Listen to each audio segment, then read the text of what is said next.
How's it going, guys? Coming at you with another video today. Sorry I haven't posted in a long time. It's been a couple weeks. As I told you, I've been doing research for the battle right behind me, about Battle of Antietam. But I also want to make a quick announcement before I commence this book review. I noticed in the past couple months that I've been going overload on the Civil War and reading a lot about it. And I thought, actually, I realized last night, I'm like, I don't think there's going to be a chance, if I can, hopefully, of giving you guys the Antietam campaign because of all the in-depth research that has gone into it. I've researched the battle, but I was going to research it again, but I thought at the same time that would take weeks and long months to do it. So I decided that will be canceled. That will be no longer in the picture. I'm deciding I'm going to make a little bit of changes, though, to book reviews now. I'm deciding I'm going to take a break from the Civil War now. I'm going to be moving into modern history, specifically looking at Iraq and Afghanistan and the controversies of that conflict, and also to be looking at stories from people who fought there, people who reacted to it. You know, I'll be including the biography of Chris Kyle, the recent Navy SEAL who was killed by a gunman. It will also be including, I can't remember what the movie was, it had Mark Wahlberg in it. And it has those Navy SEALs who were trapped by Taliban in Afghanistan. And Lone Survivor, that's the one I was thinking about. It's Lone Survivor. That one I'm going to take a look at. And I'll also be looking at also World War II. I'll be, actually this time, I'll actually be able to explain to you a battle in there. But not only will I include the U.S. Perspective, but I also want to include the Soviet Union's perspective, because I feel today when you look at most Americans, they think the U.S. was the most country that contributed to the defeat and fall of the Nazis. But when you look at the real history of it, though, it's actually the Soviet Union that is, part of it. And they lost a lot of guys. They lost millions of soldiers and civilians as a result of defeating the Nazis. Lost a lot of men. And I'll also be looking at Band of Brothers, and I'll be looking at, I've read his book before. I read Eugene Sledge's With the Old Breed. But I'll be reading that again so I get a little fresher up. So just giving you guys a little announcement of changes that are going to be going on ahead into the channel. So just giving the little guys a little heads up what's been going on. So just telling you guys I'm going to take a break from the Civil War for now. I will get back in the Civil War, but for now I want to try something different. So that is the announcement I have. But now I made an announcement. I'm going to give you one last Civil War book review, and it's on this book called This Republic of Suffering by Drew Gilman Faust, called Death and the American Civil War. And basically what she talks about in this book is that she talks about how the Civil War changed how we view death, and specifically looking into the future of how now when you look at the way U.S. military personnel conduct deaths in combat, it's really been influenced by the way people were impacted by it during the Civil War. And what's really great about this book is that she goes into very good detail about the social impact of how death impacted families, how she talked about how it changed people's beliefs, how there's one chapter in the book talked about how killing other soldiers changed their men's psyche. And I remember one story in there from Antietam where Confederate artillerymen said that he was happy to see a bunch of dead Yankees at Antietam.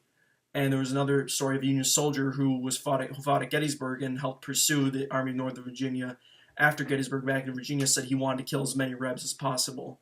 So you see that the killing kind of changed the mindset of these individuals, and talking about how battle was just indescribable during the Civil War. And it just shows you how the really brutality and bloodiness of it. And it just shows you how people felt that, and also showed how the government had an obligation to its citizens who died in its defense, and that would be later accounted to national cemeteries. Memorial Day came out of the Civil War.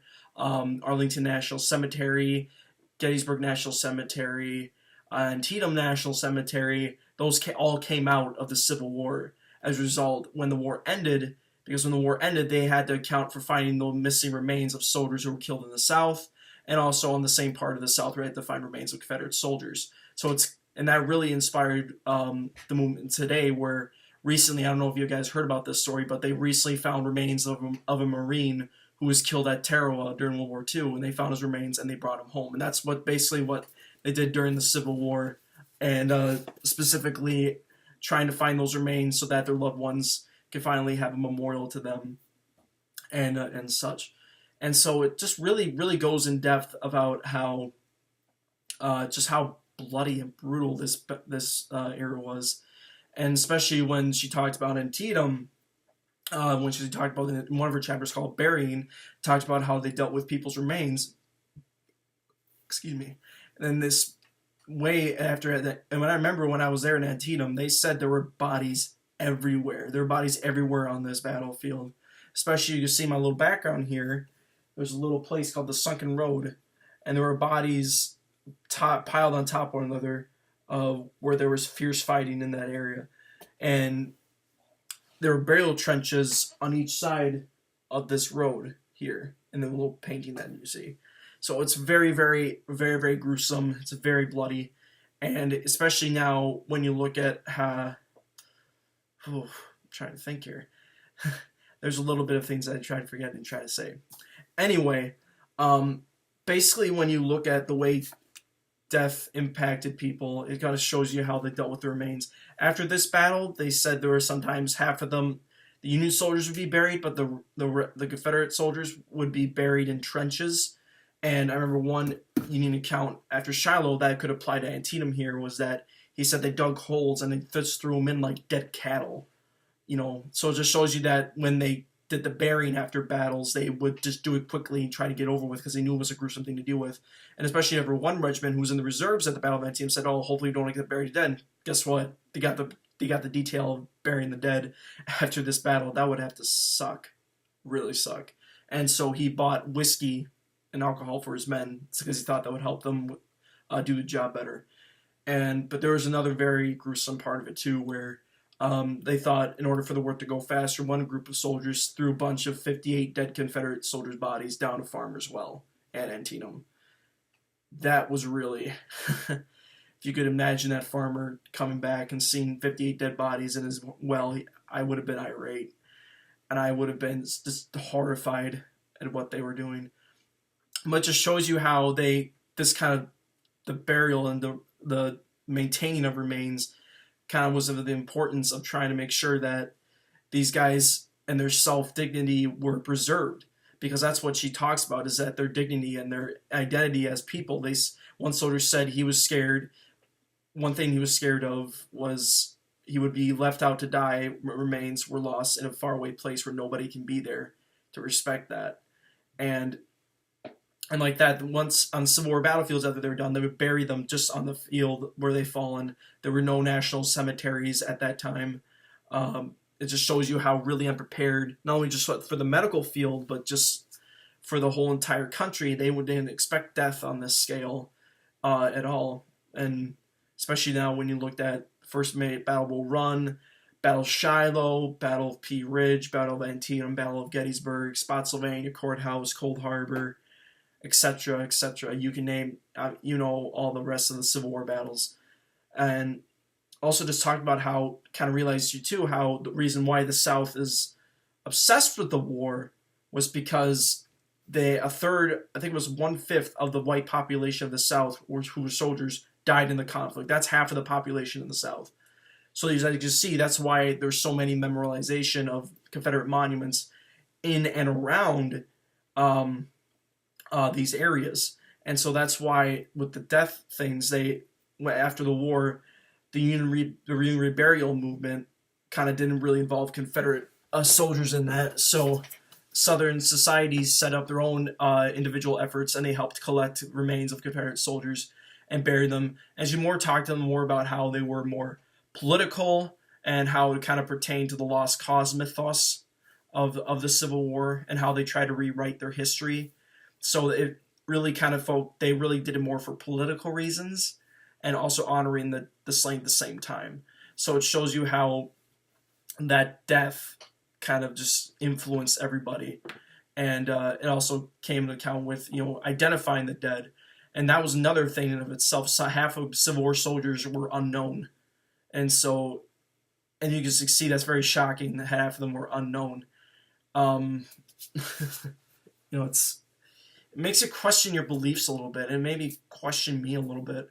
and that's why I decided to announce before you guys said I'm just gonna take a break from the Civil War for a while. But anyway, let me continue with the review. She does it very well in a very humanistic sense.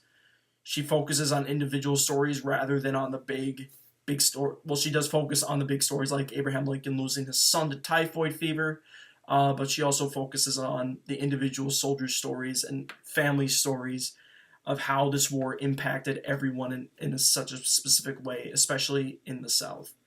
And she really, really honed on the brutality of this conflict. And I really highly, it's a great book. I give it 10 out of 10. It's a great book, you guys. I suggest you check it out if you want to check out the whole impact of this war, not only just on the individuals' minds, but on the people who's lost sons, brothers, fathers, husbands, cousins, nephews. So you can see it's a very, very, very bloody conflict.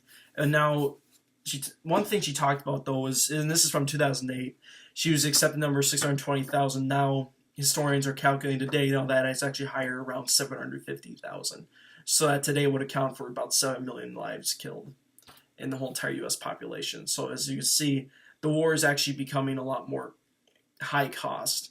And it just looks at how really well of how people responded to death and how they did it the best way they could.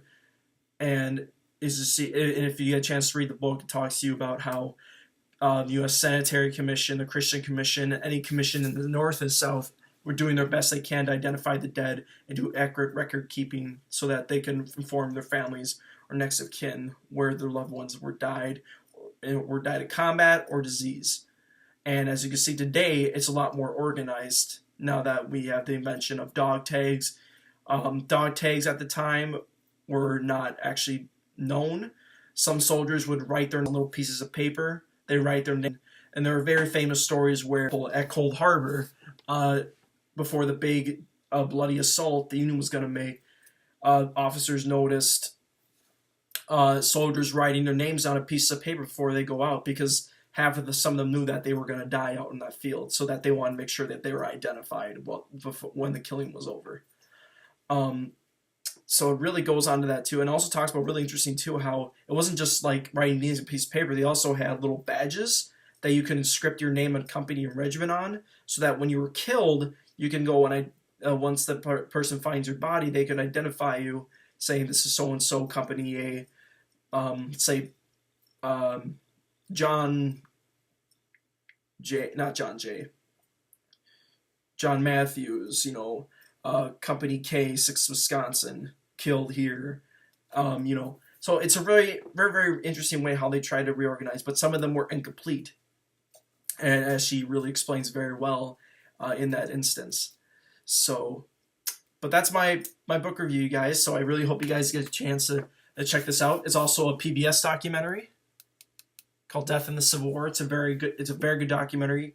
When I heard about it when it came out near your high school, I wanted to watch it, but I didn't get a chance to. So I watched it years later, and that was my inspiration to actually finally pick up this book and read it, and just talk about how how death just impacted everybody on this mass scale of 19th century tactics with modern warfare. And as a result, you can see what happened as a result of Antietam when you have those two mixed together. So thank you guys for watching this video. Just give you a little shout out before. Sorry about this video. I haven't been recording in a long time. Had a lot of stuff going on. So hopefully you guys enjoyed this video. Like this video, give it a like. If you want to subscribe to my channel to get more videos, you can click subscribe. Click the bell notification button so that you can get my videos every day, new content that I create. But from now on, guys, just want to show you my Antietam poster, kind of a little send-off reminder that I'm going to be taking a break from the Civil War for a while. Now I'm going to be going into I'm going to be going now further into history, more into World War II, possibly World War I, and modern history, especially Afghanistan and Iraq. So I'm going to be going into that, and I will give you guys a couple book reviews, and I'll also give you guys a little shout-out and a little bit of a World War II battle.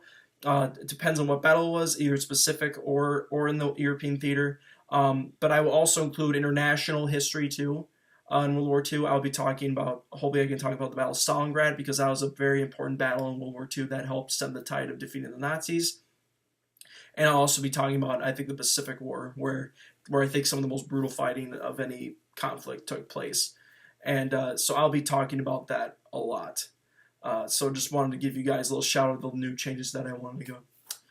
So anyway, guys, you guys have a blessed rest of your day. Hope everything goes well for you. I'll see you later. Peace out.